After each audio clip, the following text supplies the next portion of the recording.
Lebo nič nie je také skryté, aby nevyšlo najavo. Ani také utajené, aby sa neprezradilo a nedostalo sa na verejnosť.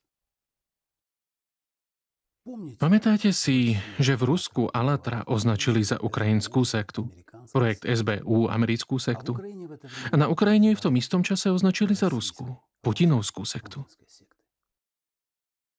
Z nejakého dôvodu sa len málo kto zaujímal, prečo sa to robí. Pre koho je to výhodné? Kto to robí? V dôsledku tohto zvláštneho, umelo vytvoreného paradoxu sa pre mnohých ľudí začali dosť nepríjemné udalosti. Prenasledovanie. Utrpeli ľudia, ich reputácia. Začali sa trestné konania. Niektorých posadili, niektorí opustili svoju vlast.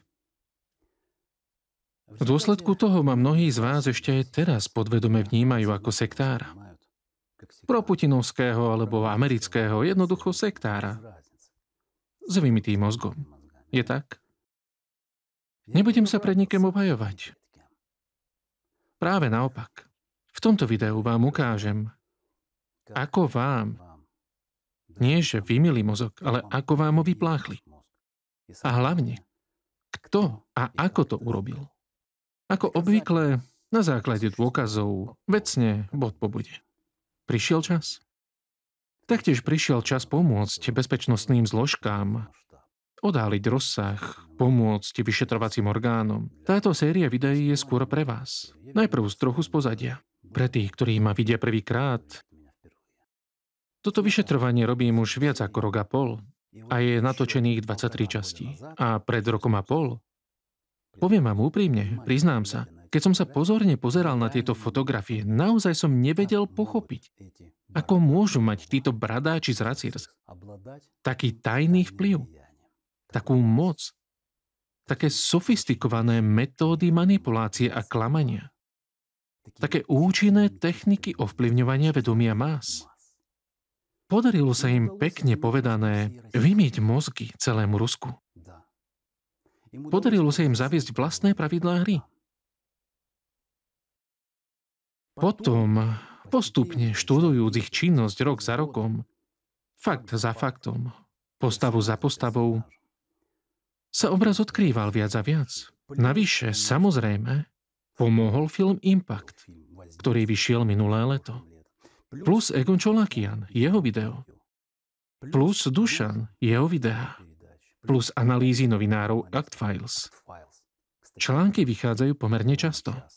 A tento obraz sa dnes vytvára spoločným úsilím. Úsilím ľudí, ktorí sa zväčša navzájom nepoznajú a žijú v rôznych kútoch planéty. Ale títo ľudia pochopili, už chápu, čo je to antikultizmus, aké je to precízne a ničivé bezprávie, že v dejinách bol často predchodcom genocídy. Veľmi dlho mi totiž nebola jasná úloha antikultizmu v pokusoch otriasť a zničiť Ukrajinu, okrem iného. A mimochodom nielen Ukrajinu, ich front je oveľa širší a globálnejší. To vidieť nie je. Zdá sa, že je všetko viditeľné, ale viete, nevidno to, nikto nechápe, nikto tomu nevenuje pozornosť. Ale pozor, v tom, že dnes prebieha genocída ukrajinského národa, je ich vina zjavná a kolosálna. A ja dúfam, že sa k tomu dostaneme. Teraz v tejto sérii je našou úlohou uvidieť, poukázať a pochopiť, ako ich agent pôsobil na Ukrajine. Jeden z nich, čo sa tomuto proruskému špiónovi podarilo. A skôr, než začneme, chcel by som sa poďakovať SBU, Bezpečnostnej službe Ukrajiny, ako aj vyšetrovateľom a sudcom. Úprimne povedané, neviem, komu presne vyjadriť túto vďaku, ale skrátka, vďaka ľuďom, ktorí si zachovali v týchto ťažkých časoch triezvy rozum, česť a svedomie.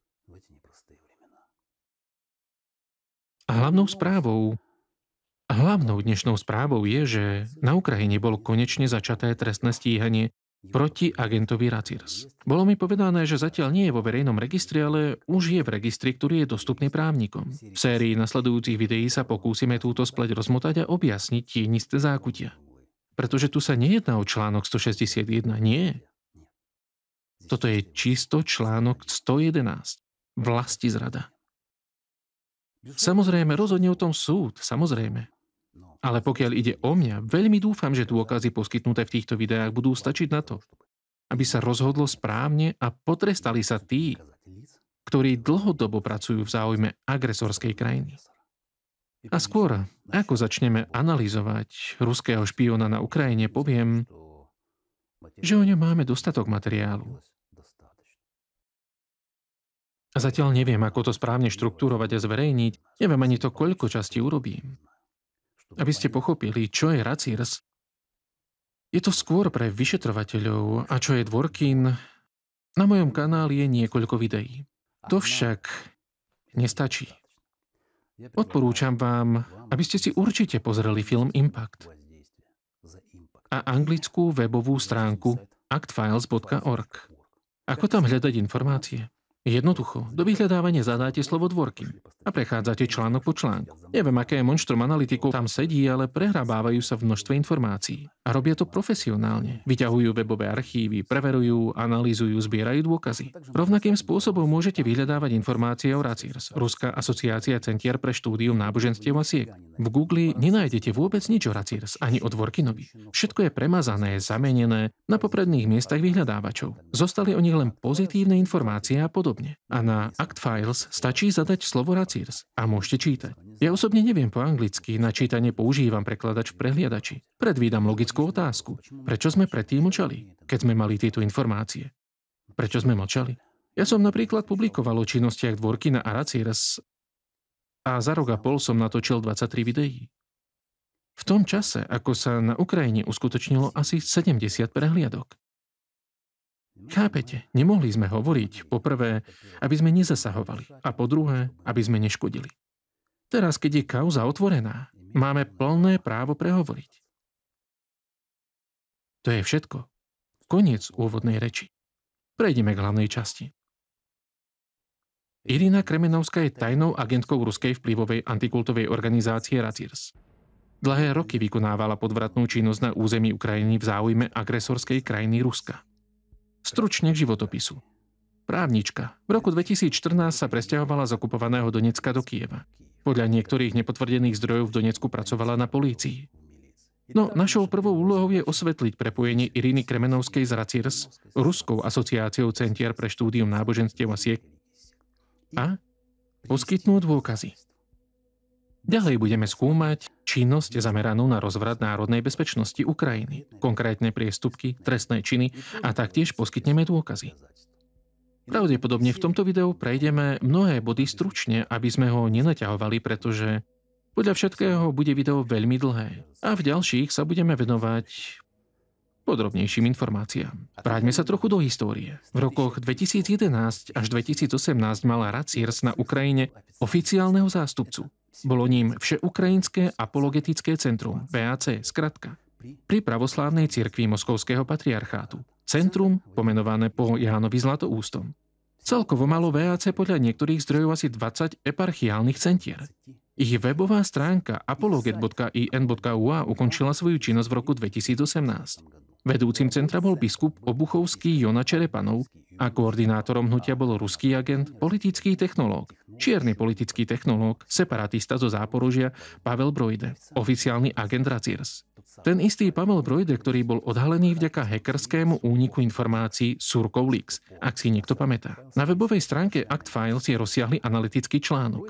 Brojde konkrétne pracoval na destabilizácii Ukrajiny a podkopávaní národnej bezpečnosti a otvorene o tom písal svojim moskovským kurátorom.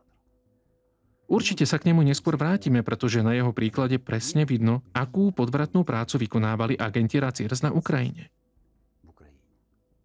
Vidno ich ciele a úlohy. Pavel Brojde sám všetko opísal, ale v skupine na Facebooku u administrátorov VAC nachádzame Rogatina, ďalšieho ruského agenta vplyvu, ktorý sa objavil vo filme Impact. Jedným z prvých, kto rozšíril myšlienku, že Ukrajina je zachvátená satanizmom, ktorý je spojený s nacizmom, bol Vladimír Rogatin, člen korešpondent Európskej federácie centier pre výskum a informácie o sektách FECRIS. Podivuhodnou zhodou okolností tento človek vykonáva svoju činnosť na území Ukrajiny, pričom je aktívnym hovorcom ruských antikultistov. V roku 2014 začal vysvetľovať príčinu Euromajdanu škodlivým vplyvom nových náboženských hnutí. Dodal, že tie už stáli za tým, čo sa stalo na Ukrajine v roku 2004, to jest za oranžovou revolúciou. Diskriminácia sa posunula na kvalitatívne novú úroveň. Treba povedať, že tam neboli len pravoslávni kresťania, uniati. Boli tam novopohania, boli tam baptisti, boli tam rôzne hnutia, ktoré sa zúčastnili na Majdane. To sa úplne zhoduje s názorom viceprezidenta FEKRIS Alexandra Dvorkina, ktorý sa už predtým vyjadril analogicky. Videli sme, že prvý Majdan bol absolútne vytvorený neocharizmatici. Bola to hlavná konajúca sila. A druhý Majdan, tam je zložitejšie náboženské zloženie. A tam sa zúčastnili nielen sekty, ale dokonca aj uniacká cirkev, ktorá patrí pod rímskokatolícku cirkev. Ale na druhej strane ukrajinskí uniati sú osobitný prípad. Dá sa povedať, že aj oni majú v mnohých ohľadoch sektárske vedomie. Ale aj novopohania, aj scientológovia. V roku 2014 sa Rogatin zúčastnil na konferencii antikultistov v ruskom meste Južno-Sachalins, kde sedel za jedným stolom s najvyššími predstaviteľmi Racirs, Alexandrom Dvorkinom, Romanom Silantievom a právnikom Racirs Korelovom. Tu je ten na kraji vpravo. Všeukrajinské apologetické centrum ukončilo svoju činnosť v roku 2018. Brojde zmizol veľa skôr. Rogatin a mnohí ďalší utiekli z Ukrajiny tiež skôr. Jona Čerepanov však naďalej pokračuje slúžiť svojej cirkevnej organizácii. A potom, v roku 2017, sa na scéne objavuje Irina Kremenovská, ktorá sa začína zaoberať v podstate tým istým, čím sa zaoberal VAC, len pod iným názvom. Podľa nasledujúcich faktov je jasné, že Kremenovská v skutočnosti prevzala štafetu po Brojdem. Koordinovala sieť informačných portálov, ktoré pokračovali v propagande ruskej línie Racirs na Ukrajine. Ukážeme si ich zoznam. Prvý kanál. Centrum ekonomicko-právnych štúdií CEPI. Centrum bolo zaregistrované v roku 2017. Jeho oficiálna webová stránka sa začala aktívne naplňať od roku 2018. lresearch.center. Riaditeľka Irina Kremenovská. Druhý kanál. Bulletin Gavary. Vilneslovo.com. Začal fungovať v roku 2017, respektíve tiež aktívnejšie od roku 2018. Kremenovská bola jeho šéfredaktorkou. Tretí kanál. Antisekta. Tento vyslovene proruský antikultový portál sa tiež spustil v roku 2017. Kremenovská bola jeho najčastejšou autorkou. Štvrtý kanál. U antisekta.org zostala skupina na sociálnej sieti Adnoklasniky. Skúsme teraz vyvodiť koreláciu medzi týmito 4 projektmi. V roku 2017 Kremenovská a jej komplic Alexej Sviatogor vytvorili Centrum ekonomicko-právnych štúdií CEPI. Webová stránka lresearch.center. Kremenovská je jeho riaditeľkou, Sviatogor je jeho zástupcom. Medzi partnermi CEPI nájdeme neziskovú organizáciu Antisekta. Webovú stránku antisekta.org. Samotná stránka už neexistuje, ale vďaka webovému archívu máme možnosť nahliadnúť do jej histórie. A vďaka tejto histórii sa nakoniec dostaneme k veľmi zaujímavým objavom a súvislostiam. Centrum ekonomicko-právnych štúdií CEPI je zakladateľom stránky Gavary vilneslovo.com. Na webovej stránke vilneslovo.com vo verzii z roku 2019 je tiež vidieť, že jej zakladateľom je CEPI. Vo verzii z roku 2020 však tento podpis zmizol. V zdroji Gavary bolo do roku 2023 okrem iného uvedené, že jeho šéfredaktorkou je Irina Kremenovská. To znamená, že hlavné materiály stránky boli uverejnené s jej účasťou a súhlasom. Od roku 2023 je ako šéfredaktor Vilneslovo formálne uvedený občan Raimond Kalambaj, jeden z autorov stránky. Najviac prekvapujúce však je, že Raimond Kalambaj je vo väzení. Na Ukrajine bol odsúdený na doživotný trest. Nič viac, nič menej. Zaujímalo by ma, za čo ho odsúdili. Na webovej stránke je jeho novinárska sekcia. Je tam viac publikácií o živote vo väzení.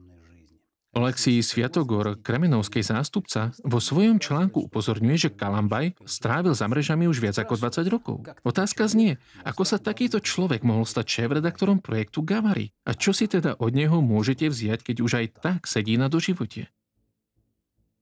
Na konci tohto videa, keď uvidíte Kremenovsku a Sviatogora naživo, pochopíte, ako sa to mohlo stať. Pokračujeme ďalej.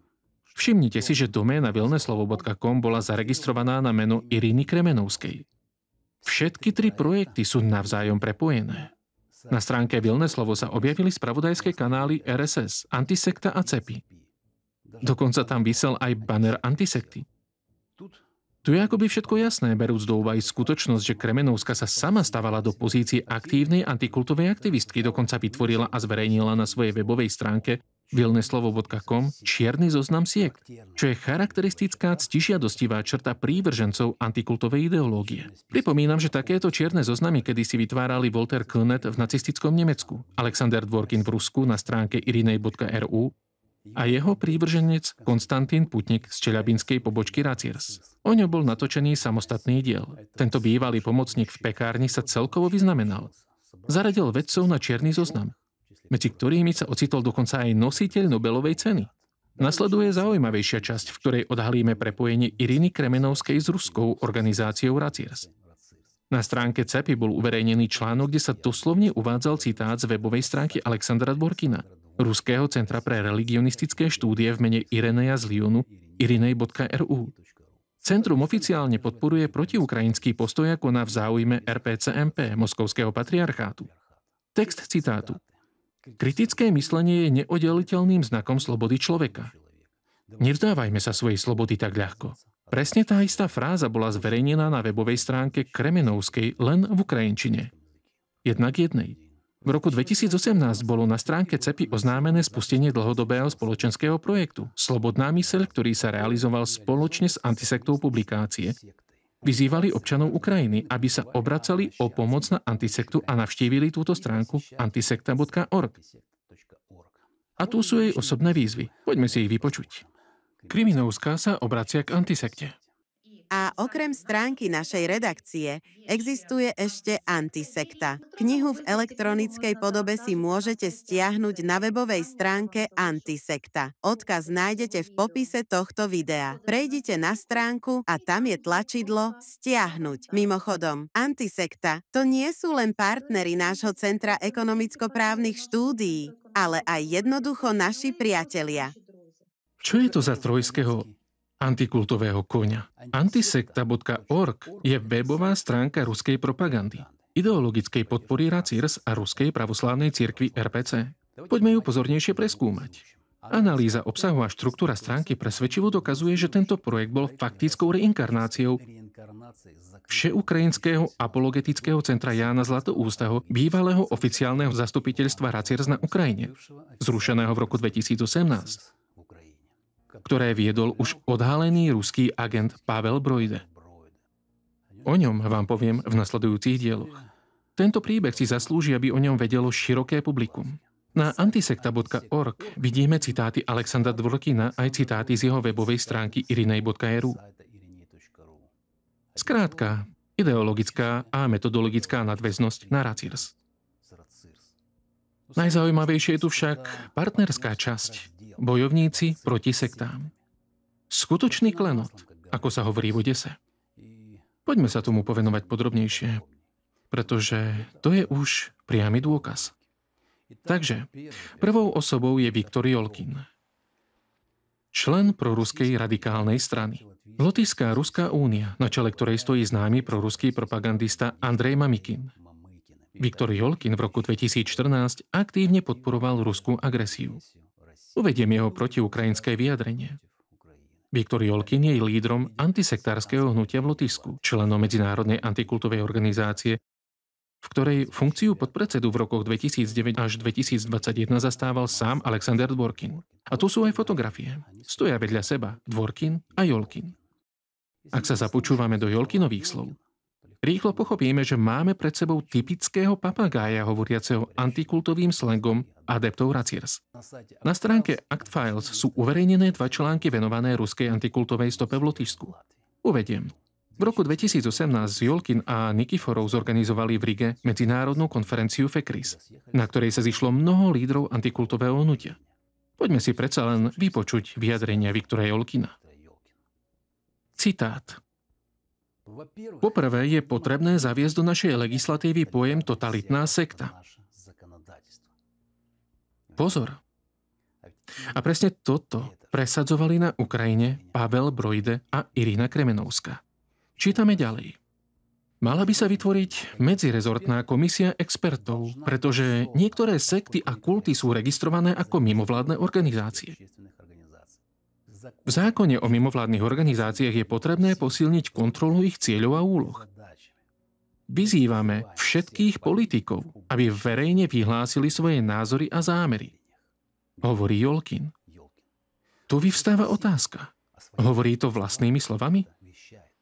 Alebo je Jolkin len ďalšou hovoriacou hlavou Alexandra Dvorkina? Chápadlo chobotnice rovnako ako Brojde, ako Kremenovská a ďalší.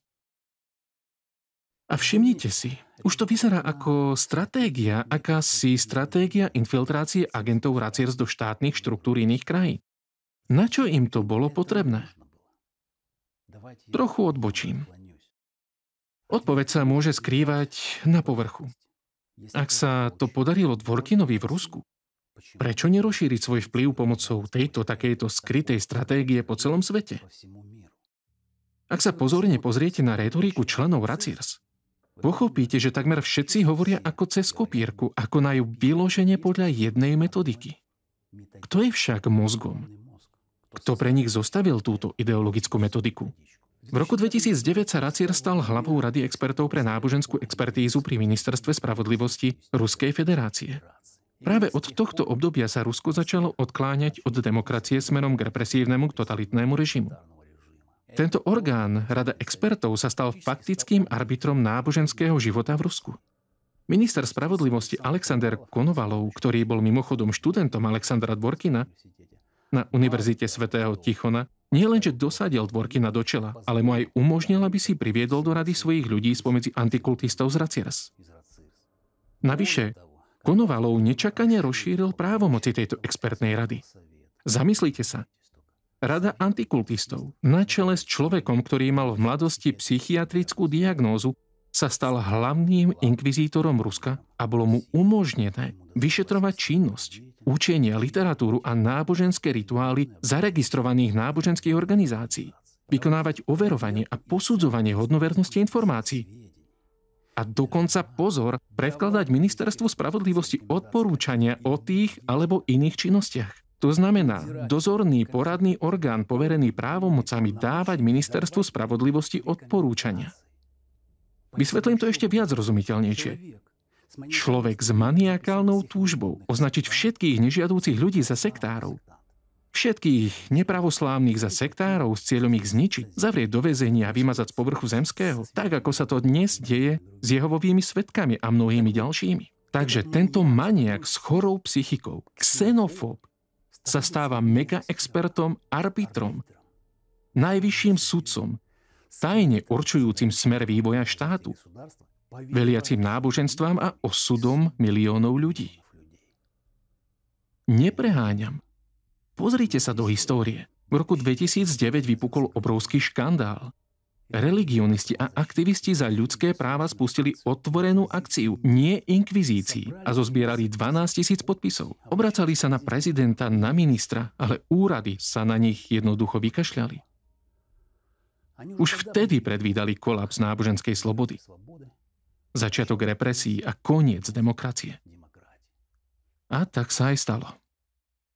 Preskúmajte to všetko a uvidíte jeden z dôvodov, prečo sa Rusko v takom krátkom čase zmenilo na územie, kde sa dnes buduje štvrtá ríša. A ak sa to Dvorkinovi podarilo v jednej krajine a nikto nepochopil, ako sa to stalo, prečo by sa to nemohlo podariť aj v iných krajinách? Prepáčte za odbočenia, ale bez nich bude ťažké pochopiť, čo je Dvorkin zaď, čo je Raciers a čo znamená jeho moc nad vašimi mysľami.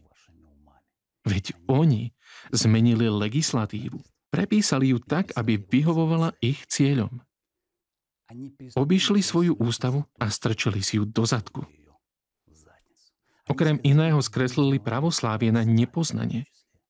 Kardinálne vymyli mozgy obyvateľstvu. To je samostatná veľká téma. Preto sa radšej vráťme k Irine Kremenovskej. Lotyšsko a Ukrajina. Jolkin, Brojdea, Kremenovská. Čo hovoríte na takýto scenár infiltrácie? Prostredníctvom mass-médií spúšťajú antikultovú hystériu. Šíria strach, prenikajú do politických kruhov. Zoznamujú sa, a to aj s bezpečnostnými zložkami. Vytvárajú medzirezortné komisie na boj proti sektám a dostávajú osobitné právomoci. Menia legislatívu a nakoniec začínajú ovládať náboženské a verejné organizácie ako odborní činitelia. A mega experti a tajne realizujú politiku Alexandra Dvorkina alebo Ruskej pravoslávnej cirkvi Moskovského patriarchátu s cieľom destabilizovať štát zvnútra. Je to reálne? Úplne. Dobre, ideme ďalej. Druhým partnerom je Antisekta. Antisektárska webová stránka, ktorú vytvorili študenti absolventi Moskovského fyzikálno-technického inštitútu. Mimochodom, tento inštitút sa podieľa na vývoji a výrobe vojenskej techniky, ktorú Rusko používa proti Ukrajine. V roku 2021 Spojené štáty uvalili na Moskovský fyzikálno-technický inštitút sankcie. Na BBC sa o tom dokonca objavil článok. O tomto inštitúte sa dá povedať veľa. Vyvíja muníciu, robí výskum vojenských technológií a podobne. Možno sa to netýka témy, ale predsa len. Uvedieme odkazy partnerov Antisekty. Je to známy ruský antikultista Evgenij Volkov. Dvorkinová stránka irinej.ru, Radoneš a tak ďalej. Ďalší partner CEPI, Centrum Iriny Kremenovskej. Čím sa vlastne zaoberalo toto Centrum ekonomicko-právnych štúdií? Jeho deklarovaným cieľom je vypracovať právne základy boja proti totalitným organizáciám a deštruktívnym kultom na Ukrajine. Vykonať zmeny a doplnenia platnej ukrajinskej legislatívy. No prosím, to je to, o čom som práve hovoril. Táto formulácia je typickým znakom organizácií pod koordináciou Racirs a vážne ohrozuje demokratické princípy nielen na Ukrajine, ale bez výnimky vo všetkých krajinách sveta. Skúsenosť Ruska, Dvorkinovej rady expertov, nám jasne ukazuje, ako sa takéto legislatívne iniciatívy stávajú nástrojom represívnej kontroly občianskej spoločnosti. Kľúčovým mechanizmom realizácie akejkoľvek protisektárskej legislatívy je vytváranie expertných rád, ktoré v dôsledku toho dostávajú prakticky neobmedzené právomoci pri určovaní, ktoré organizácie, skupiny občanov majú byť považované za deštruktívne alebo totalitné. Existencia takejto rady s takými obrovskými právomocami vytvára medzeru v systéme národnej bezpečnosti. Môžu ju využiť rôzne vplyvné sily, najmä ruské. Pretože tieto sily aj tak začnú presadzovať svoje záujmy prostredníctvom podobných expertných rád vo vnútri krajiny. Čo môže mať veľké negatívne dôsledky pre bezpečnosť štátu. To je podľa môjho názoru zrejmé. Čo sa teda stalo v Rusku? Skúsme sa v tom ešte raz orientovať. Pod zámienkou boja proti sektám sa začali porušovať základné práva občanov na slobodu svedomia a náboženského vyznania. Začali sa prijímať zákony, ktoré globálne obmedzujú ľudské práva v spoločnosti. A začali sa represie. Podľa všetkého sa o to isté pokúsila aj Irina Kremenovská na Ukrajine, ktorá po Pavlovi Brojdem dôsledne postupovala podľa metodíky Racirs a pokračovala v Dvorkinovej línii. Prečo je protisektárska legislatíva, strategický cieľ Racirs schopná uškodiť Ukrajine? Pokúsme sa odpovedať na túto otázku. Ďalším z partnerov je samotný Alexander Dvorkin osobne. Otvorene vystupoval a naďalej vystupuje proti nezávislosti Ukrajiny. Môžeme uviesť mnohé jeho výroky, v ktorých kritizuje, obviňuje a dehonestuje ukrajinských politikov a ukrajinský národ. Pričom je skrytým architektom genocídy, jej ideológom. Rozvetvená sieť centier Racirs, vytvorená Dvorkinom, strategicky umiestnená pod misijnými oddeleniami Moskovského patriarchátu, je de facto systémom agentúrnych buniek FSB, ktoré realizujú strategické ciele ruských tajných služieb v Rusku a za jeho hranicami. Ďalším partnerom je Centrum religionistických štúdií v mene Ireneja z Lyonu, ktoré založil Alexander Dvorkin v roku 1993 a je pod jeho stálym vedením. Informácie uvedené na stránkach irinej.ru sú ideologickým základom, ktoré zdieľajú a podporujú všetky ostatné organizácie, ktoré sú súčasťou vplyvovej siete Racirs, ako aj jednotlivci. Je ich veľmi veľa, verte mi. a ich úplný zoznam nie je možné nájsť ani na Google. Ďalším partnerom je informačný zdroj kňaza Ruskej pravoslávnej cirkvi člena Racirs Alexandra Kuzmina, antisekta.ru. Stránka úplne kopíruje retoriku centra Ireneja z Lyonu, zameranú najmä proti suverenite a bezpečnosti Ukrajiny v prospech presadzovania titulárnosti RPCMP, Ruskej pravoslávnej cirkvi Moskovského patriarchátu. Alexander Kuzmin je výkonným tajomníkom Racirs. Oficiálna funkcia. Ďalším partnerom je stránka ukrsekta.info, sektárska Ukrajina. Stránka, ktorú svojho času vytvoril agent Racirs Pavel Brojde. Je to typický nástroj ruskej propagandistickej mašinérie, napojený opäť na Alexandra Dvorkina. V roku 2014 tento zdroj otvorene podporoval ruskú vojenskú agresiu, diskreditoval ozbrojené sily Ukrajiny a aktívne viedol kampaň proti udeleniu náboženskej nezávislosti Ukrajine. Zostáva však záhadou, prečo táto stránka ešte stále funguje. Posledný článok je z novembra 2024. Možno sa pýtať, v čo títo ľudia dúfajú. Veď nie je ťažké zistiť, kto zaregistroval názov domény ukrsekta.info. Oleksandr Hajduk, bývalý šéfredaktor novín Zerkalo Záporožia. Doména je registrovaná v Rusku. Overujeme ďalej. Na tomto snímku obrazovky stránky Zerkalo Záporožia je v päte strany vidieť odkaz na sektárskú Ukrajinu. Situáciu ďalej objasňuje starý príspevok z roku 2008 na Záporožskom fóre, kde istý autor píše o Pavlovi Brojdem a Oleksandrovi Hajdukovi ako o tíme superhovnopiaristov. Čo znamená, že sa naozaj poznali a žili spolu mimochodom v jednom dome. Napokon FECRIS. Európska federácia centier pre výskum a informácie o sektárstve je pod výrazným ruským vplyvom.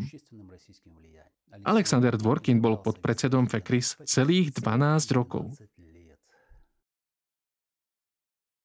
Informácie o Dvorkinovom deštruktívnom vplyve sa nachádzajú aj v dokumentoch OSN. Medzinárodná skupina výskumníkov, ktorej členmi boli poprední ukrajinskí religionisti, vykonala komplexnú analýzu činnosti kľúčových osobností Racirs, ktoré sú členmi FECRIS, najmä predsedu Alexandra Dvorkina a podpredsedu Alexandra Novopašina. Portál antisekta.org systematicky kompletne duplikoval publikácie Iriny Kremenovskej zverejnené na jej zdroji Vilneslovo. Je pozoruhodné, že Kremenovska bola najčastejším autorom tohto portálu. Materiály sa jednoznačne pridržiavajú naratívov Racirs. Dominantná prítomnosť jej materiálov na portáli Antisekta svedčí o jej účasti na redakčnej politike tohto proruského zdroja. A nakoniec čerešničkou na torte je skupina Adnoklasniky. Skupina z portálu antisekta.org v sociálnej sieti Adnoklasniky má názov Antisekta pravoslávna viera. Adresa webovej stránky je uvedená v popise skupiny. Priamo na očiach sú tu zverejnené jej videá. Takéto materiály otvorene demonštrujúce podporu RPC a ruskému vlasteneckému hnutiu. Dokonca sú tu zverejnené priame sympatie k ruskému prezidentovi Putinovi. Blahoželania k narodeninám. Čo hovoríte na takéto dôkazy? Je to prípad na paragraf 111? Práve ten paragraf, ktorý sa Irina Kremenovská snažila prišiť na Alatra na Ukrajine. Paradoxné však. A to je klasická Dvorkinová manipulatívna technika. Hlasno obvinujú iných z toho, čo sami robia. Zapamätajte si prosím túto techniku. V rôznom čase si ju všimli mnohí religionisti a aktivisti za ľudské práva. Za samostatnú stránku v podvratnej činnosti Kremenovskej možno považovať úzku spoluprácu s ruským radikálnym propagandistom Alexandrom Nevejevom, ktorého materiály sa pravidelne uverejňujú na webových stránkach Racirs. Nevejev je antikultista. Я твой прадед, я очень хотел отыметь твою бабку. Когда я был в Севастополе, я ебал твою маму. Pozná sa s Dvorkinom a podporuje jeho ideologickú líniu. Dá sa to vysledovať na konkrétnom príklade toho istého článku o škodlivosti jogy pre väzňov. Zdalo by sa, že Mizulína s Dvorkinom vytvorili kopu nezmyslov. Všetkým je to na smiech, ale seriózny expert Nevejev ich podporil. Mimochodom, pripomeniem, že Alexander Nevejev sa v roku 2020 podieľal na diskreditácii hnutia Alatra agentmi Racirs. Na webovej stránke Vilneslovo, kde je Kremenovská autorkou a šéfredaktorkou, sa meno Alexandra Nevejeva nachádza desiatky ráz. Naviac antikultový portál pod predsedu Raciers Alexandra Novopašina Ansobor.ru zverejnil kópiu článku zo stránky Vilné slovo s fotografiami Kremeňovskej, Nevejeva a priamym odkazom vedúcim na ukrajinskú stránku. Pripomínam, že ide o toho istého Novopašina, ktorý nazval Ukrajincov nacistami, satanistami a dokonca kanibalmi.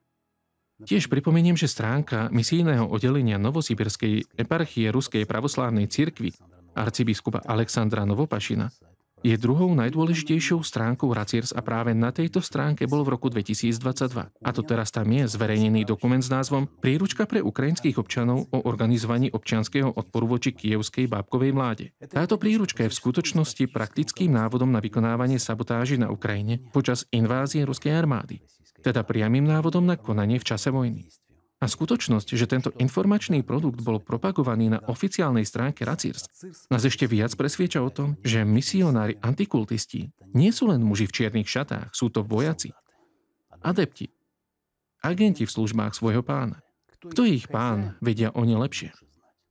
S Bohom to však nemá nič spoločné. Alexander Nevejev sa vo svojom blogu v roku 2014 vôbec nekrotil, neskrýval svoje radikálne protiukrajinské názory. A tá istá Irina Kremenovská sa vôbec neambila vo svojich článkoch a videách odporúčať venovať pozornosť názorom ruského experta Nevejeva. V skutočnosti ho na Ukrajine propagovala. Nevejev podnecoval nenávisť voči Ukrajine a Kremenovská ho na Ukrajine propagovala. Prečítajte si, čo hlásal. Takýchto podobných citátov je možné uviesť veľa. A potom sa vynára otázka. Vedela o tom Irina Kremenovská? Samozrejme, že vedela a konala úplne vedome. Napríklad tu je video na YouTube zo 6. decembra 2018, kde odporúča radšej si vypočuť názor odborníka, kandidáta psychologických vied Nevejeva a dokonca dáva odkaz. Samostatná téma. A tu odporúčam radšej si vypočuť názor odborníka, kandidáta psychologických vied Alexandra Nevejeva. Odkaz na video nájdete v popise. A tu je článok z 21. februára 2014, kde Nevejev delí Ukrajinu na chochlov a Ukrajincov a navrhuje rozdeliť ich štátne hranice. Viete, podľa mňa je to ešte niečo, čo spája týchto dvoch ľudí, Dvorkina a Irinu Kremenovskú. Sú to jasné znaky psychického šialenstva v ich správaní, reči, vyslovených myšlienkach, v písaných článkoch, v motívoch.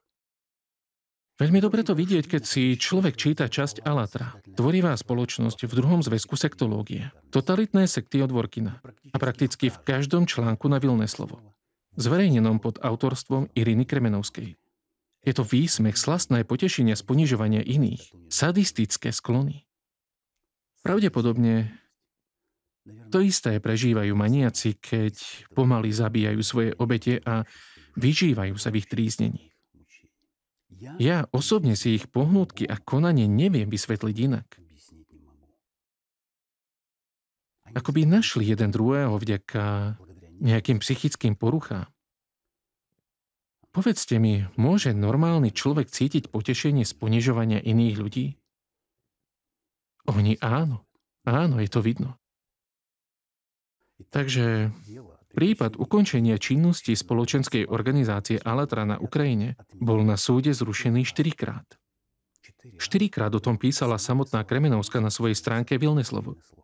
A napriek očierňovaniu, objednaným provokáciám proti Alatra, ukrajinský súd začiatkom apríla 2025 prípad opäť už po 5. raz zamietol. Tu je dokument. Nech si hovorí, kto chce, čo chce. Faktom zostáva, že na Ukrajine už 5-krát zvíťazila rozvážnosť. Na rozdiel od hanebnej ruskej justície, ktorú ani nemožno nazvať súdom. Príbeh úbojov súdneho procesu v čeliabinskom mestečku Plast spred roka a pol nájdete v prvých dieloch tohto vyšetrovania. Všetko sa začalo Konstantínom Putnikom, prívržencom totalitnej sekty Dvorkina. Kremenovská teda vo svojich článkoch na Vilné slovo farbisto opisuje svoje dlhoročné úsilie, ktoré malo podľa plánu viesť k zákazu Alatra na území Ukrajiny po Rusku, ktoré malo viesť k trestnému stíhaniu účastníkov Alatra na území Ukrajiny tiež hneď po Rusku. Tento proces bol na objednávku. Nič sa nedieje samo od seba, to je jasné. Irina Kremenovská opísala svoju titanskú prácu na svojej webovej stránke Vilné slovo. Citujem. Bolo to niekedy okolo roku 2023. Neuveriteľne náročná cesta, ktorú sme spoločnými silami prekonali. My, napriek všetkým prekážkam, sme sa nevzdali. My, naopak, navzájom sme sa podporovali. Navzájom. Vytrvalo sme kráčali vpred. Najcennejšie je, že tí ľudia, s ktorými to všetko začínalo, zostali jedným tímom. A ten sa ešte rozrástol. Je ich viac, som vďačná osudu, že ma priviedol. Vaša pokorná služobníčka bola zaneprázdnená vytváraním posudkov. To hovorí o sebe. Čo to je, ak nie organizované spoločenstvo, ktoré bolo súčasťou medzinárodnej zločineckej štruktúry Racirs? Kto je v zostave? No, poďme sa bližšie pozrieť na jej najbližšie okolie. Je zástupca a hlavný trízniteľ zvierat na Ukrajine Oleksij Sviatogor. Počujete dobre? O tom neskôr. Na stránke Voľné slovo ma zaujal ešte jeden fragment, napísaný rukou Kremenovskej. Jej mienka o Oleksijovi Sviatogorovi. Píšu o sebe všetko sami.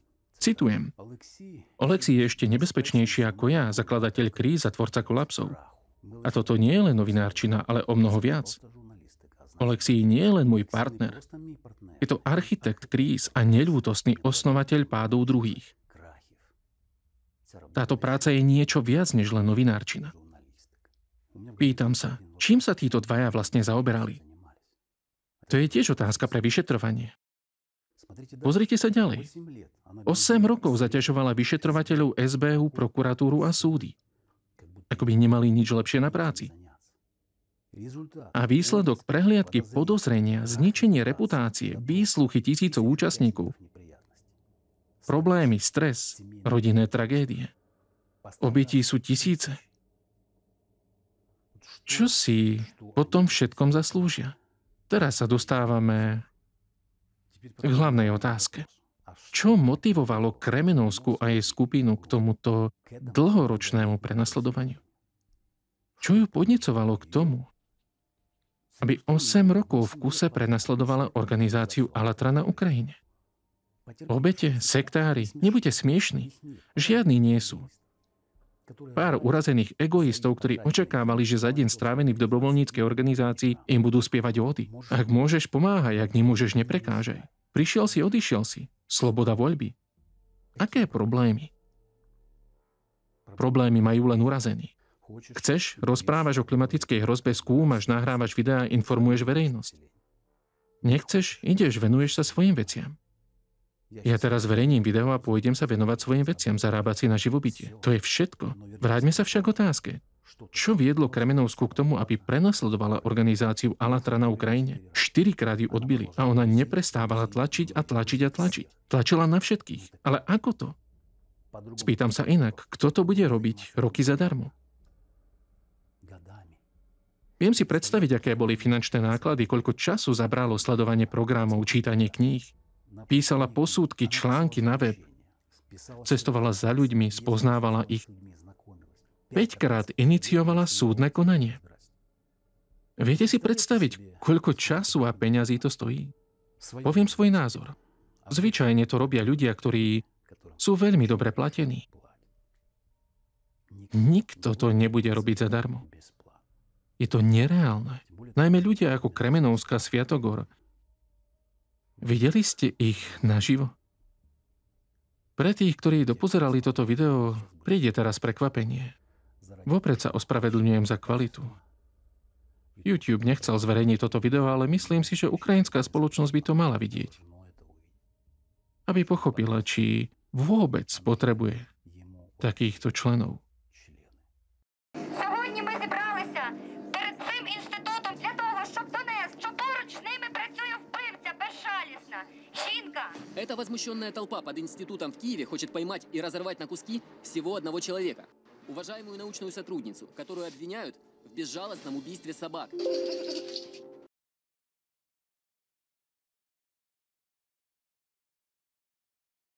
Как оказалось, к 1 сентября в Ирпени догхантеры объявили циничную акт. Стали без разбора и отдыха убивать всех собак на улицах. А жизнь целого городка превратилась в сущий кошмар. Я не знаю, как можно на это смотреть. У меня психика от этого страдает. Что чувствует при этом ребенок? Ну, я думаю, що не менше сотні собак за неділю-півтори померло від кожен день 5, 7, 10. Но сама Ирина, которую винят в смерти всех этих собак, не считает себя жестоким человеком. В будь-якій хаті мають бути засоби від застуди, а також засоби, якщо у дворі завелася така собака чи зграя. 10 таблеток, які наділені таким, напевне, гомеопатичним ефектом, що собаки після цього переміщаються. Їх більше ніхто не наблюдає. Ну що ж, може, ведери якісь мучити собаку? У нас в последнее время в городе просто происходит ад. На улицах каждый день находят трупы собак, слышат их вопли, как они умирают. Отдыхали, пили кофе, это было 6 часов вечера, полно народу, дети, центр города. Мы увидели, как подошла собака, мы сначала не поняли, что с ней происходит, просто заметили, что ей плохо. Собака упала на землю, потом начались эти конвульсии. Она просто, ее трясло, она пыталась встать, убежать, вернуться. Вот он бежал к людям. Я пыталась как-то сдержать, чтобы она не выбежала на проезжую часть. Это отравление, когда пошла пена изо рта. Он разбивал голову об асфальт. Его вот в каких они в конвульсиях умирают, они себя не контролируют, это просто ужас. Собака просто практически с последним хрипом у нас на руках погибла. Наверное, минут 20-30 собака орала, она орала просто. Это ужасно. Это ужасно просто. Зрелище, я не знаю, как это описать нормальными словами. Уже несколько недель назад, а вот когда ты вспоминаешь об этом, слезы до сих пор наворачиваются. Постоянно перед глазами. Дети плакали, стояли, мамы их забирали, потому что вопль страшный, крик на весь центр города. Как давно это происходит? Первые случаи такие были в июне месяце. Сейчас, в августе, это было на каждой улице. Все погибли. Люди из квартир слышат, как ночью воет собака от боли, как днем воет собака от боли. Они выходят из подъезда, у них лежит собака под подъездом с пеной у рта. Просто они были повсюду. О каких людях ты говоришь? О тех, которые этим занимаются, о догхантерах. Их комментарии в социальных сетях, как они наслаждаются, как они смакуют тем, что они сделали. Я просто не знаю, как можно спокойно вот об этом писать, как можно спокойно об этом говорить. Как оказывается, есть очень много вполне официальных сайтов догхантеров. Заглавие. Внимание, акция. С 20 по 31 августа 2016 года объявляется международная акция по ликвидации бродячих собак с целью подготовки населенных пунктов к безопасному посещению детьми учебных заведений. В городе равнодушным не остался никто. Даже самые, кто был против даже собак, когда они видели вот эти смерти и насколько ужасно они умирают, в городе возмущены все. Нет идеи избавить город от бездомных собак. Есть идея просто убивать животных. Потому что это все делается без разбора. И это убийство происходит в достаточно жестокой форме. Взрослый человек, который это увидел, он вспоминает это до сих пор. И эта картина у Таи перед глазами каждый день. А что происходит с детьми? Дима, в том и вопрос. Дети, которые наблюдают эту картину, это дети, которые будут физически переживать последствия. Это люди, пережившие травму. Это те остатки, которые психика ребенка переработать не может никак и никогда. Эта травма проживается всю оставшуюся жизнь. Я как мама, я как гражданин, я как человек, я в ужасе от того, что это происходит здесь, с нами.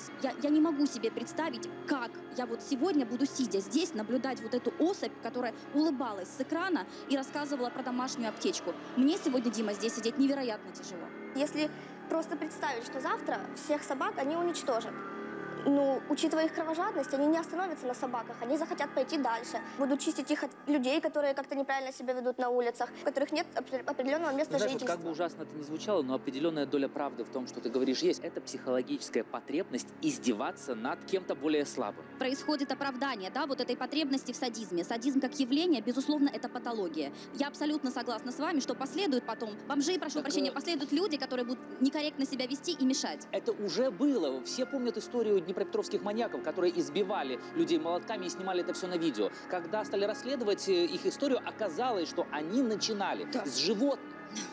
В Ирпене активную позицию среди догхантеров занимает именно женщины. Что ты о ней знаешь? До этого лета я не знала, что у нас в городе живет такой человек. Сейчас мне просто страшно даже от того, что мы с ней по одним улицам ходим. И если человек способен на такое, перемкнет что-то в голове. Женщина, у которой, как ты говоришь, что-то может там перемкнуть, она юрист, работает в институте киевском, пишет диссертацию. Самое ужасное, что сама Ирина уверена, что поступает.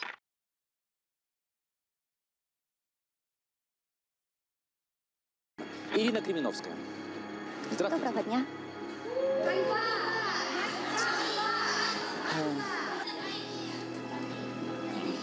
Понимаете ли вы реакции людей? Не зовсім. Ну, у вас есть хобби. Ви догхантер, да? У мене багато хобі. Ну, бродячі собаки, мають підлягати утилізації, як це передбачено законом України про Утилизацию захист. что вы имеете? Вы же просто травите собак? Яких саме? Імена, місця, дати, докази. В смысле? На вулиці Ірина. підбирають із землі. Не делайте из меня идиот. Лично вы травите собак? Коли на мене кидалася зграя собак, яку Ирина, ніхто. еще раз, я задал вам І другой тоді вопрос. я не мала спрашиваю, іншого кусали ли вас варіанту. собаки. Я спрашиваю, травите ли вы собак? А також крис, тарганів, комарів Нет, і стоп, і собак. Почему вы это делаете? Комунальні служби, коли Понеслось. ніхто не реагує, чи То есть собак. вы взяли на себя ответственность вот таким весьма своеобразным способом. Я правильно вас понял? Так. Багато років в Україні діє так звана програма відлов, стерилізація, повернення. У нас же пішли тим шляхом взяти індійську модель. Ну і ми знаємо, яка жахлива статистика у... Мы сейчас будем пересказывать. Это такой бред все, на нас простите, несет. Как это происходит? Ну, чем вы их травите? Це не отрута. Медичний препарат і це протитуберкульозний засіб. Ну, наскільки я знаю, коли цікавилася властивостями цього препарату, читала в Гуглі, я не ветеринар. Пишуть, що собаки після цього стають дуже сумирними, перестають кусатися і переміщаються на інше місце. Зникають? Да. Ну, принаймні, Растворяются, їх... что ли? Я не знаю, просто ми перестаємо їх бачити. Знаете ли вы, что происходит с собаками после того, как этот препарат попадает к ним в организм? Ну, лікує від туберкульозу, це точно. Вы же явно не собираетесь ее лечить от туберкулеза. Вы таким образом пытаетесь ее убить.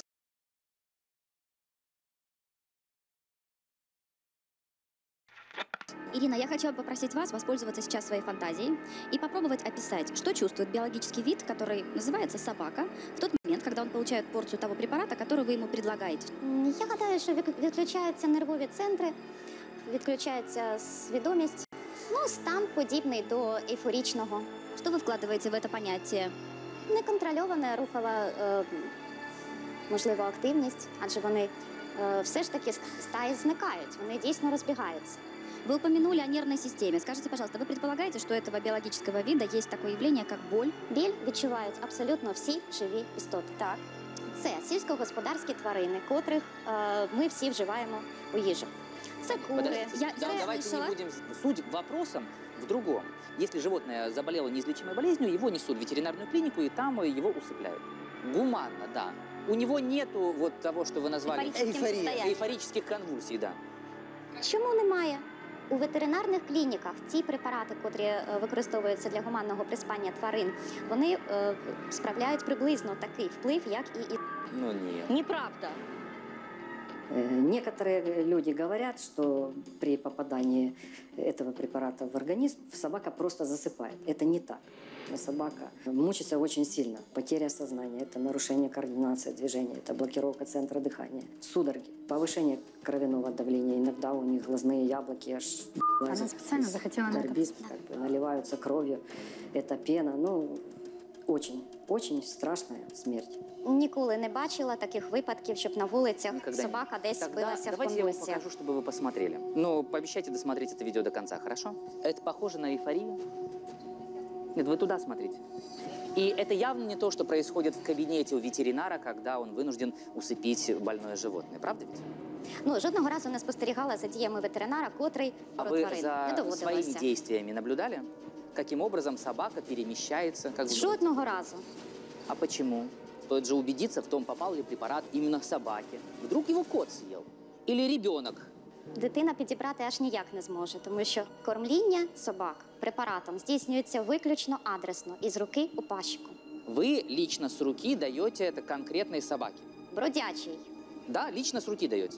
Тільки так. Гражданка дает с руки собакам, которые не представляют опасности. Она Неожиданный поворот. Ну да ладно. Скільки разів наблюдала, як на вулиці люди дають щось собакам. Треба ж розуміти, що кормова база – це територія собаки. А там, де територія собаки, це місце вона буде охороняти від усіх вы чужих. лихо меняете тему, но я бы хотел все-таки услышать ответ на свой вопрос. Вы с руки даете собаке яд. И дальше не наблюдаете. Це не яд. А вы зачем ей препарат даете? Аби пролікувати від туберкульозу. Адже це не яд, це медичний препарат, це Вы медзасіб. диагноз поставили. Всі бродячі собаки Больны туберкулезом. поширюють цілу низку небезпечних хвороб. Смотрите, вы сказали о том, что вы не следите, что происходит дальше с собакой. Мне непонятно, почему это должны видеть дети. Тоді я задаюся питанням, що для дитини більш страшно? Побачити мертву собаку або втратити око, якусь кінцівку, або життя, стати інвалідом. Вы знакомы со статистикой нападения животных на детей? Так, я вивчала і статистику. Давайте сейчас говорить конкретно о городе Ирпень. В цілому по Україні, починаючи з 2008-го, кількість нападів, кількість звернень з травмами саме дітей почала зростати на 25-30%. Це відомості науковців, які досліджували цю статистику звернень. Детей? Потому что если было 2 детей на всю Украину, а потом это увеличилось на 20%, я даже не знаю как-то, на четверть ребенка. Это рядом собака пробежала. Статистика. Сколько детей в год подвергаются нападению собак? Останніми роками ця кількість аж ніяк не зменшується. Цифру ви По можете місту назвати? Яка Ірпінь, кількість? для того, щоб назвати цифру. Ирина, яка сама кількість? Вы хоть какую-то цифру назвать можете? Я аналізувала і статистику покусів, і нападів, в тому числі від бродячих собак, і опублікувала це у науковій статті. Цифр дуже багато. Всі цифри зараз я назвати не можу. Журнал «Математичне моделювання в економіці». Если это ваша научная статья, вы же должны помнить. У мене більше 100 наукових праць, із них з проблематики нацбезпеки, господарського права. Я хочу зачитати те, що пише Дана Осап в соцмережах, в Фейсбук. Ирина пишет. Именно Ирина, так. Приоткрыла окно, прислушиваясь. Услышу ли я вопли «Здравствуй, радуга». Про симфонии долго рассказывать. Если в общих чертах могут длиться подолгу, а иногда их и нет. Как-то на даче угостила стаю на нашей улице утром по прибытии, примерно около 8:00. Симфония, точнее хор, началась после 10 и длилась 2 часа. Барышни получают удовольствие. Вы действительно считаете, что вот предсмертный вой собаки – это симфония? Ну, звісно, ні. А зачем писали тогда? Я не писала. У мене є сторінка у соціальній мережі Facebook. Такого там точно не написано. Есть форум, на котором вы можете это писать. Здесь мы видим принтскрин форума дог-хантеров. Знаете ли вы, кто такая капибара? Чей это? Не знаете? Багато хто пише на різних форумах, на кулінарних, на... Есть люди, которые вас идентифицируют как капибару. Колеги мене знають от саме за звичайним ім'ям, тому що мені Тогда вот приховувати для вас нічого. интересная новость.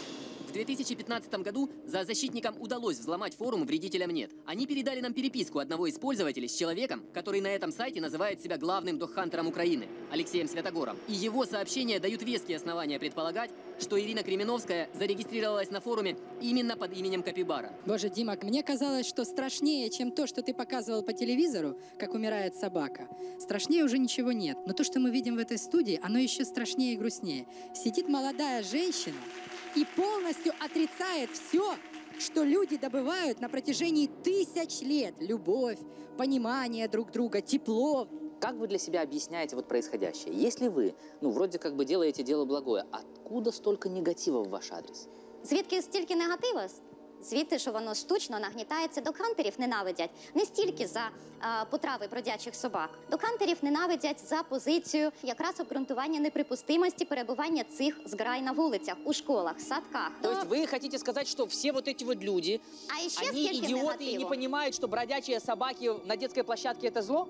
Никто здесь не понимает это? Бродячі собаки – це для деяких категорій людей ще й джерело заробітку, а точніше виклянчування фінансових коштів з довірливих громадян, нібито на лікування, на перетримку.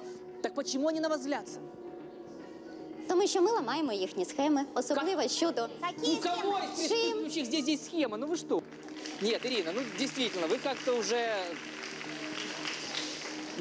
перегибаете пал по собственной воле начальника отделения милиции. За что вам большое спасибо.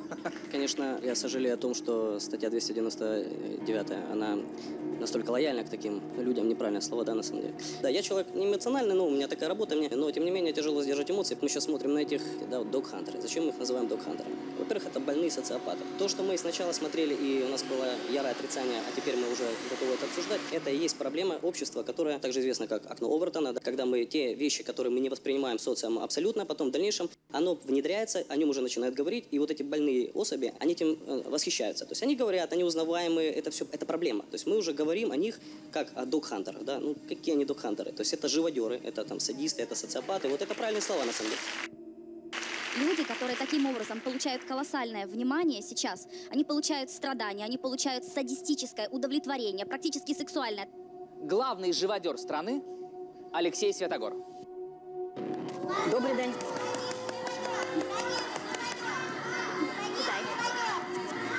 Ну, у вас очень специфическая репутация. Как вы относитесь к собакам? Хорошо. А скажите, вот вас обвиняют в том, что вы их травите. Видите ли, технически собаку отравить невозможно по одной простой причине. Собака – это домашнее животное, которое привязано. Просто люди иногда путают существ, которые когда-то были собаками, и очень на них похожих. Примерно так же, как шоколад на экскременты. Давайте не... Итак, вы видите бездомную собаку, ваши действия. Понимаете, каждый здоровый человек, он в состоянии отличить собаку от не собаки. Вы спросили, ответил. Ну, давайте будем уже. Я отвечаю, как могу. Ну, не хорошо. стреляйте. Использование, словосочетание «каждый здоровый человек» является манипулятивным. Я разговариваю с вами и хочу услышать вашу личную точку зрения. Вы способны говорить от своего имени? Да. Отлично. Я могу отличить дикую бездомную собаку от потерявшейся домашней. И когда вы ее видите, вы что делаете? Когда я ее вижу, если у меня при себе есть, я ее кормлю ливерной колбасой, в которой находится лекарственный препарат. Почему вы принимаете решение убить животное? Здесь в студии много юристов, и словосочетание «убить», пожалуйста. На каком основании вы принимаете решение дать собаке препарат, от которого она гарантированно умрет? Для того, чтобы предотвратить опасность сбивания милых, добрых, хороших, пушистых животных в стае, которые иногда грызут людей. Если вдруг мне ваша внешность покажется хулиганской, и во избежание того, чтобы вы не организовали ОПГ, я приму превентивные меры, вы к этому нормально отнесетесь? Нет, я к этому ненормально отнесусь, потому что я вообще не понимаю, как вы себе можете позволить сравнивать людей и собак. Какому количеству собак вы дали препарат? Я не помню. Сотнями? Не один десяток, скажем так. Не один десяток? Помню. Ну, во-первых, вы лукавите. Я вам скажу больше, я даже видел интервью, и вы говорили, что вы убили больше 1000. Я не помню, это существенно. Вот а чего, кому-то сказали, а нам нет? Или там бравировать понимаете, было... послушайте. У нас в студии есть зоозащитник Юлия. Она была вынуждена сменить место жительства, внешность, потому что переживает за собственную жизнь и жизнь своего сына. По ее словам, вы ей угрожаете. И мне. У меня есть запись. И вот... Еще есть люди. Абсолютно ложь и профанация. Если кто-то вам угрожает, пожалуйста, есть милиция, обращайтесь, доказывайте записи и все остальное. У меня есть принтскрин вашей переписки. Алексей Святогор пишет: а на Хоменку эту мы управу найдем, не переживайте, ответит дура за все. Что здесь еще написано? Надо было из дробовика по ногам шмальнуть. В тот момент, когда я кормлю бездомных животных, либо помогаю приютам. Чтобы не дошла, наверное. Это же вы писали. Очень похоже на мой аккаунт. Очень похоже, да. Именно через этот аккаунт с вами списывались и назначали интервью. Соответственно, если вы через этот аккаунт им ответили и пришли навстречу, значит, аккаунт... Значит, в милицию обращайтесь. Хорошо. Или в полицию. Я понял, камеры меня поймают и все остальное. Я понял. В камере туда еще надо добраться, вот через именно. следственный изолятор. Вот адвокаты пошли, Подломились ко мне в дверь. Человек 40 молодых пубертатных самцов поднялись на подъезд. 3 марта трое. Подготовились. Да. 3 марта, подождите. А вы с кем сейчас разговариваете, Ир? Ну, просто интересно, когда мы общаемся, вы чего вдруг решили блеснуть? Мое мнение как человека, который сейчас все это наблюдает. Честно скажу, вот те ситуации, которые у вас происходят там в личной жизни, с машинами и так далее, я вас уверяю, что мое мнение, оно как предсказателя. Вы в ближайшее время обратитесь с проблемами в полицию, потому что у вас будут то телесные повреждения, то еще какие-то. Вы сами выбираете этот путь, вы сами выбираете, вы сами кличете проблемы на свою голову. Знаете, вот мне очень неприятно то, что вы делаете. Я очень надеюсь на то, что вы попадете. Tak ako? Odporné? Na začiatku filmu som sľúbil, že vám ukážem, ako vám preplachlý mozog. To pre prípad, že by si niekto stále považoval Alatra za sektu.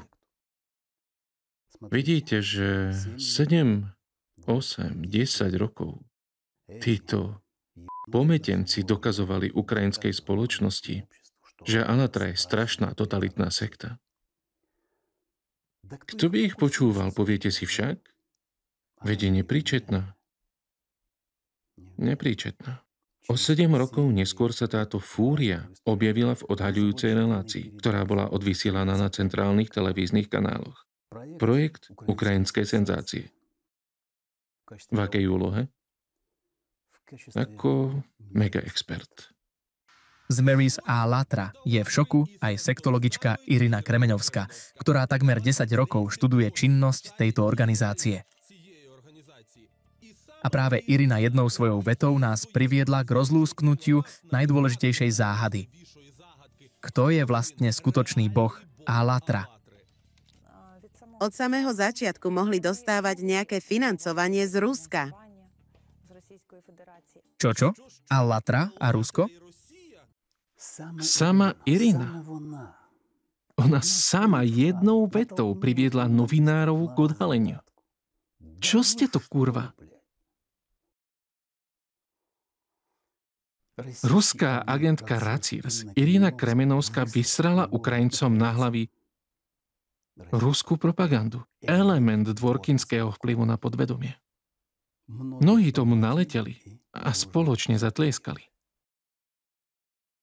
Ospravedľujem sa za vulgarizmy, neviem ako inak to povedať. Ľudia, nie je vám teraz zodporne, keď si to uvedomujete? Vyjebávajú s nami. Skutočne sa snažia zničiť v nás všetko najlepšie. Prečo im to tak ľahko dovoľujeme? Pretože všetko sa dá kúpiť a predať. Peniazmi.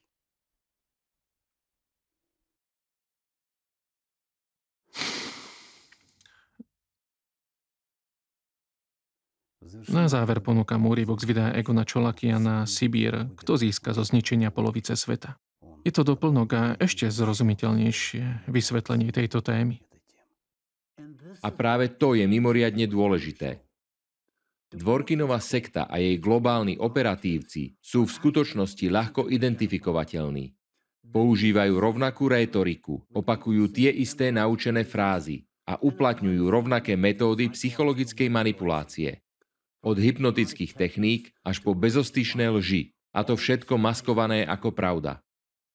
Keď niekto začne hovoriť rétorikou, ktorá je ozvenou Dvorkinovej ideológie, vedzte, sú to jeho ľudia. Robia nábor. Kódujú nových stúpencov. A čo vždy nasleduje po nich? Prenasledovanie, porušovanie práv a slobôd. A teraz si predstavte toto. Celá totalitná mašinéria, vyzbrojená takmer neobmedzenou mocou, bola spustená proti účastníkom Alatra. Z jedného jednoduchého dôvodu. Pretože sa rozhodli hovoriť pravdu o hrozbe sibírskeho magmatického chochola.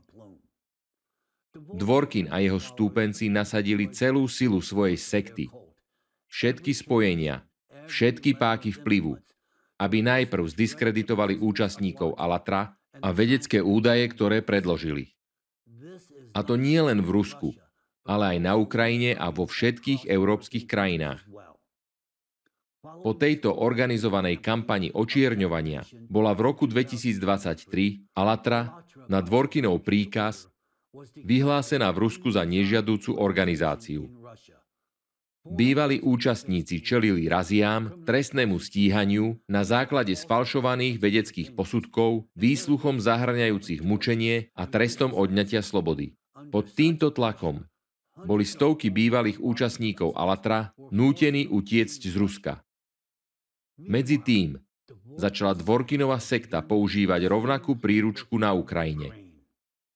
Dnes sa na Ukrajine tejto sekte spriaznenej s Dvorkinom podarilo iniciovať trestné stíhanie slušných ľudí, účastníkov Alatra, bezúhonných ukrajinských občanov, ktorí nikomu neublížili, ale snažili sa podeliť o pravdu o prírodných geofyzikálnych katastrofách a globálnych hrozbách.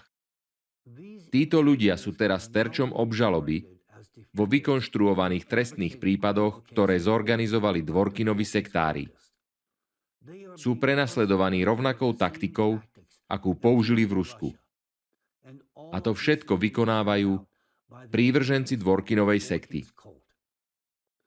Čo majú spoločné obvinenia voči Alatra v dvoch tak odlišných krajinách, ako sú Rusko a Ukrajina?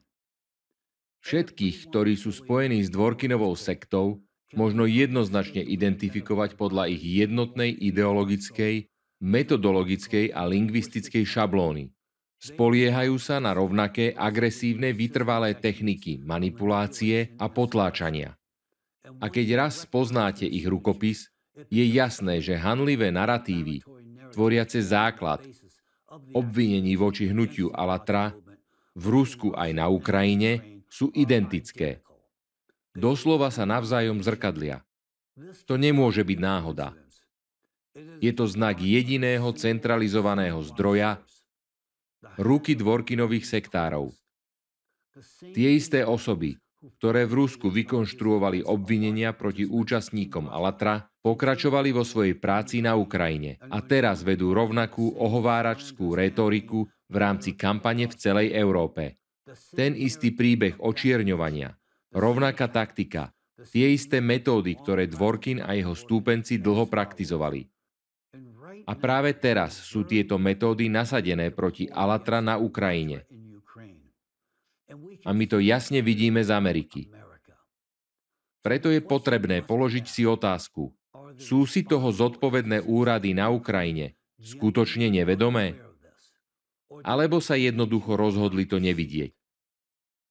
Nedávno som dostal spoľahlivé informácie, že niektorí členovia Bezpečnostnej služby Ukrajiny, SBU, a Generálnej prokuratúry Ukrajiny vedia, že hlavným iniciátorom prenasledovania dobrovoľníkov Alatra na Ukrajine je agent ruskej organizácie Racirs.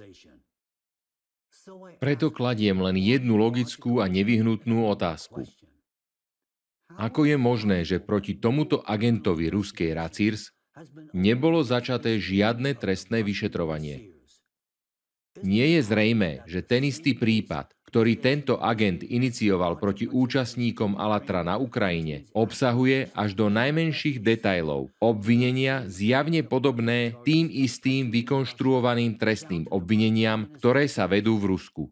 Každému sudcovi, vyšetrovateľovi alebo právnemu expertovi by malo byť úplne jasné, že prípad proti účastníkom Alatra na Ukrajine je úplne vykonštruovaný a napísaný samotným Dvorkinom.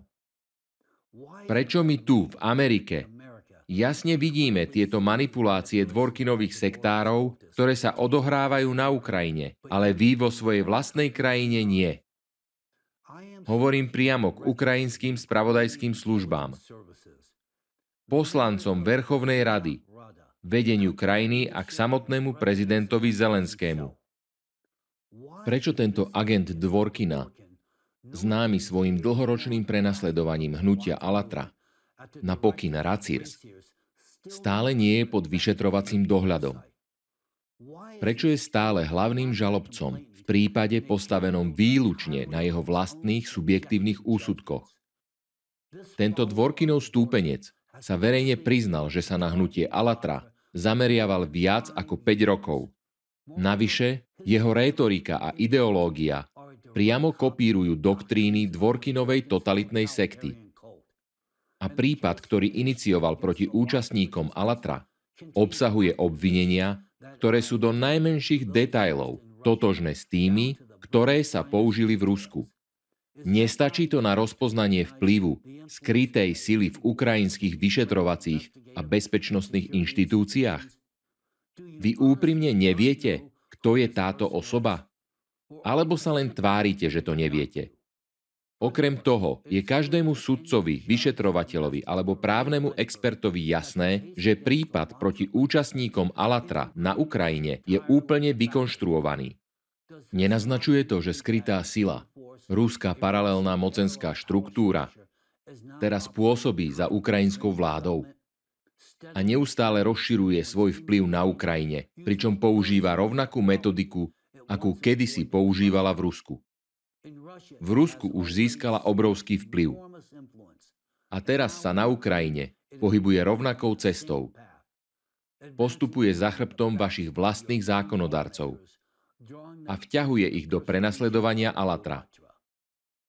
Prenasledovanie účastníkov Alatra tak v Rusku, ako aj na Ukrajine, nie je trestným prípadom, odzrkadľujúcim prenasledovanie osôb páchajúcich trestnú činnosť, ale je to akt politického prenasledovania starostlivo napísaný ruským autorom. Je nápadne jasné, že táto produkcia má punt z domu Ala Racirs z Ruska. Teraz sa obraciam na osoby v ukrajinskej prokuratúre, bezpečnostnej službe Ukrajiny a v súdnictve. Nezabudnite, že existuje článok 19 Ústavy Ukrajiny. Podľa tohto článku sú všetky štátne orgány povinné konať prísne na základe zákona. Zákon existuje. A rovnako aj dôvera ľudí vo vás. Ľudia očakávajú, že budete konať v ich záujme, nie v záujme Dvorkinovej ruskej sekty. Dnešné kroky podniknuté na Ukrajine proti Alatra, skopírované priamo z ruskej príručky, však môžu naznačovať, že v ukrajinských orgánoch činných v trestnom konaní a súdnych systémoch sú osoby, ktoré neslúžia záujmom ľudí na Ukrajine, ale skôr záujmom Dvorkinovej sekty. Prečo inak obviňujúca rétorika na Ukrajine presne odráža rétoriku používanú v Rusku? To, čoho sme svedkami, je výsmech spravodlivosti. A čo je tragické, je to názorná ukážka vplyvu, ktorý Dvorkinová sekta, zakotvená v Rusku, už získala na ukrajinské inštitúcie. Na podporu práve týchto slov mi dovoľte, aby som vašu ctenú pozornosť upriamil na videoklip, ktorý nemožno ignorovať. Alexander Dvorkin v ňom sám priznáva, osobne, že má agentov pôsobiacich vo vnútri Ukrajiny, s ktorými práve teraz, uprostred vojnového konfliktu, tajne udržiava priamu komunikáciu. Toto nie sú fámy ani špekulácie. Sú to jeho vlastné slová. Priamy citát. Otec Alexander Kuzmin, ako výkonný tajomník, môžete nám povedať, koľko centier a členov má Racirs v súčasnosti? A ako navzájom spolupracujú? No, väčšina diecéz má vo svojej štruktúre misijné alebo katechetické oddelenia. A väčšina diecéz, pokiaľ viem, sú členmi Racirs. A dokonca tam patria aj niektoré centra v Bielorusku, na Ukrajine a v Kazachstane. Áno, no, na Ukrajine to bolo. Teraz sa žiaľ kontakty prerušili. Teda u mňa zostali osobné kontakty s niekoľkými ľuďmi, ktorí sú teraz na Ukrajine a s ktorými mám stále priateľské kontakty a vysoké vzájomné porozumenie. Ale je jasné, že veľa riskujú a preto tam komunikujeme len overenými kanálmi a je jasné, že teraz sa nemôžu otvorene zúčastňovať na práci Racirs. Ale v Racirs máme aj veľmi aktívneho sektológa, kňaza z Luhanska a predtým bol pridruženým členom, pretože Luhansk nebol členom Ruskej federácie, ale teraz je riadnym členom ako občan Ruskej federácie z územia, ktoré je súčasťou Ruskej federácie. Áno. No a čo sa týka našich priateľov, kolegov, rovnako zmýšľajúcich ľudí z Ukrajiny, no musíme počkať, kým sa celá táto situácia vyrieši, aby sa naše kontakty a vzájomná otvorená práca mohli obnoviť v plnom rozsahu. Práve ste to sami počuli. Dvorkin osobne priznáva, že udržiava kontakty so stúpencami svojej sekty na Ukrajine. A práve oni, konajúc na jeho príkaz, organizujú prenasledovanie Alatra. Kdekoľvek začnú pôsobiť stúpenci jeho sekty, tam sa končia ústavné práva a začínajú represie. A vždy je to isté. Jedna šablóna, jeden rukopis, jedna metóda. Pretože je to jeden a ten istý represívny systém. Medzinárodná totalitná sekta, vedená Dvorkinom. postavená na extrémistickej teroristickej ideológii. A trestné stíhanie nevinných dobrovoľníkov Alatra je toho dôkazom. Preto sa dnes obraciam priamo na tých v ukrajinských inštitúciách, ktorí sa podieľajú na prenasledovaní hnutia Alatra. Na tých, ktorí sa rozhodli nasledovať cudziu vôľu namiesto zdravého rozumu a zákona. Neuvedomujete si, že plníte príkazy hlavy totalitnej sekty, pána Alexandra Dvorkina? Kto je teda v tomto prípade skutočným zradcom vašej krajiny? Tí, ktorí zachraňujú životy? Tí, ktorí roky stáli na obrane mieru? Tí, ktorí riskujú za bezpečnosť vašich detí, vašich rodičov, vašej krajiny? Alebo tí, ktorí teraz konajú podľa pokynov muža z Ruska? Muža rozširujúceho svoju totalitnú sektu, ktorý je hlboko zapletený do zločineckej činnosti. Ste naozaj pripravení poslúchať Dvorkinové príkazy? Zabudnúť na svoju prísahu, ústavu, svedomie? Prečo vy, predstavitelia ukrajinskej vlády, nechránite záujmy ľudí, záujmy ľudstva, ale naopak aktívne prenasledujete tých, ktorí robia všetko preto, aby zabránili kolapsu tohto sveta. Tých, ktorí sa snažia chrániť vašich blízkych, vaše rodiny a vás. Prosím, nájdite si chvíľu a položte si túto veľmi jednoduchú otázku. Koho záujmom slúžite? Záujmom Dvorkinovej totalitnej sekty. Sú to ľudia, ktorí sú síce stelesnením extrémistickej a autoritárskej sily, ale každého, kto im odporuje, nálepkujú za sektu, aby odvrátili pozornosť od vlastnej sektárskej povahy. Zašli však ešte ďalej. Za sektu vyhlásili celý ukrajinský národ. Áno, celú krajinu. Každý poslanec, každý občan, prezident a áno, aj vy, prokurátori, vyšetrovatelia, sudcovia a dokonca aj vaše deti, všetci bez výnimky, sú podľa ich pometenej logiky sektári. Podľa ich rétoriky je Ukrajina sektou, ktorú treba zničiť. To nie je moja interpretácia, sú to ich vlastné slová, uverejnené na ich vlastných oficiálnych platformách. Tu vám poskytujem skutočné, nevykonštruované dôkazy. Oni to už vyhlásili. Ukrajina je sektársky štát. Sú to slová ich vlastných tzv. Expertov, analytikov a teológov Dvorkinovej sekty. Je to rétorika vytvorená na legitimizáciu brutálneho násilia. Je to extrémizmus vo svojej najčistejšej podobe. A práve títo ľudia, stúpenci Dvorkina a ruskej totalitnej, extrémistickej a proreligióznej štruktúry, ktorá otvorene želá Ukrajine škodu, zaútočili na hnutie Alatra a teraz si aktívne zabezpečujú páky vplyvu v samotnej Ukrajine. Odpovedzte si teda na túto jedinú otázku. Ako je to vôbec možné? Ich cieľom je predĺžiť konflikt. Nie sú ochotní len akceptovať vojnu. Majú záujem o jadrovú eskaláciu. To oni prilievajú olej do ohňa. Práve oni uprostred tejto vojny verejne šírili výzvy na jadrový úder proti Ukrajine. A pod ich vplyvom sú dnes terčom útoku nevinní ľudia. Každý rozumný právny expert, ktorý sa zoznámi s materiálmi prípadu proti Alatra, by povedal presne to isté. Toto nie je trestný prípad. Je to fraška.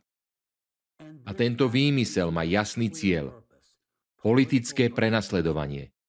Každý, kto je do tohto procesu zapojený, pozná absolútnu pravdu. Vie to aj SBU, súdy to vedia, polícia to vie. Čo nás privádza k základnej otázke. Prečo sa Dvorkinova sekta dostala k moci na Ukrajine? V Rusku je to bohužiaľ pochopiteľné. Tam sa zakorenili v systéme. Ale na Ukrajine, ako sa to stalo? Kto to dovolil? Vyzývam všetkých poslancov ukrajinského parlamentu a prezidenta Volodymyra Zelenského. Skoncujte s touto justičnou paródiou. Sleduje vás celý svet. Dokonca aj tu v Amerike pozorne sledujeme tento prípad. To, čo sa teraz deje, je koordinovaná operácia, ktorá vedie k jedinému záveru. Skryté sily na Ukrajine slúžia Dvorkinovej sekte. Iné vysvetlenie neexistuje. Ani z politického, ani z ľudského hľadiska. Dobrovoľníci Alatra sú v skutočnosti skutoční hrdinovia. Napriek peklu, ktoré im spôsobili Dvorkinovi sektári, napriek klamstvám, ohováračským kampaniám, zatýkaniu, súdnym procesom, napriek zničenej povesti, napriek tomu, že ich dokonca prenasledujú tí istí ľudia, za ktorých ochranu bojujú, pokračujú v boji za vaše deti, za vašich rodičov, za vašich blízkych a áno, aj za váš život.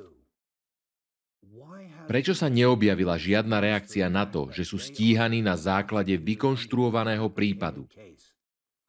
Prečo má tento človek, stúpenec Dvorkina, konajúci v záujme Racirs, niekto, kto očiernil skutočných hrdinov, nielen hrdinov Ukrajiny, ale celého sveta, stále taký vplyv na vaše inštitúcie, na vašu SBU, vašu políciu, vašu prokuratúru, vaše súdy?